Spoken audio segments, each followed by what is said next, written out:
Who should you pick up off waivers for week 12 in fantasy football? I'm not here to just regurgitate information that other experts have already said. If you want an overall view of who to pick up, go to Justin Boone's waiver article. It makes a really complete breakdown every single week. Once again, have a special guest in this video.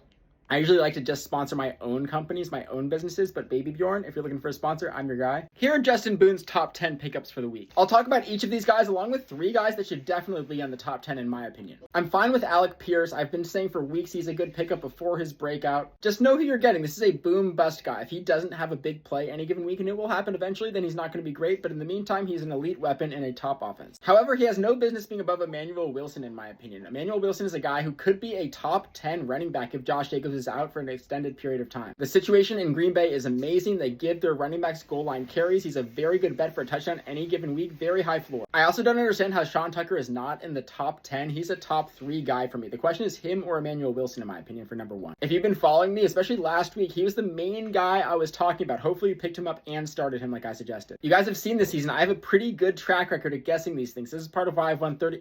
Let's not do that this time. Instead, I want to take a second to just thank you guys sincerely for all the very kind and helpful comments on my last video about dealing with the IHSS. Trying to get a paralyzed family member in to live with you is not an easy thing to do. Hopefully, I'll have good luck with it, but life is not about doing easy things anyway. And it's not easy for me to say between Sean Tucker and Emmanuel Wilson who is the better pickup. I think that Sean Tucker has more weekly upside. He's more of a guy who can get 3 touchdowns like we saw last week, whereas Emmanuel Wilson is a good bet for 15 to 20 fantasy points any given week, matchup independent. As we go down the list, I'm not that excited about Kenneth Gainwell. Yes, if he starts, he's a good play, but otherwise I think Jalen Warren is clearly better than he is, and he won't have that much value as long as Warren is healthy. I talked about Bashal Tutin's 54% rush share. That is a very encouraging sign. He's a guy you can start in your flex even if Travis Etienne is healthy. I don't understand why there are no quarterbacks in this too. Jacoby Brissett, I've been talking about for weeks, but this guy's been the number 4 QB in fantasy since he started. I'm also higher on Chris Rodriguez Jr. than experts. I think that he has this clear starting running back in an offense that has one of the friendliest playoff schedules for running backs in fantasy. For me, he's right up there with Sean Tucker and Emmanuel Wilson. Juwan Johnson has a great situation on the Saints where they're going to throw the ball a lot and Tyler Show seems to favor him. Curious exactly where I rank him and everyone else in the league. By the way, go to my site fansports.com. I'm going to do a big update of those rankings right after this video. Talked about Christian Watson and Nesto's crystal ball last week. This is a guy who is the top receiver for fantasy in my opinion on Green Bay. Don't overreact to Devin Singletary getting 2 touchdowns. Yes, he has some decent value as a desperate flex, and I feel like Michael Wilson should be higher. The guy just had an insane game. I understand the concept of Darnell Mooney now that we're going to see Drake London out for a little bit, but at the same time he has looked awful this year and injured. Instead, you should target Tyrell Shavers. There's a void for the wide receiver 1 on the Buffalo Bills right now, and he could fill it. He did last week. He's 6'6", runs a 4.3 40. That upside for me puts him along the top wide receivers to consider adding. Don't forget to check out fansports.com to see exactly where I rank all these guys. Thank you for spending a few valuable minutes of your day with me here. You guys rock. I'll see you in the next one. Stay learning. Peace.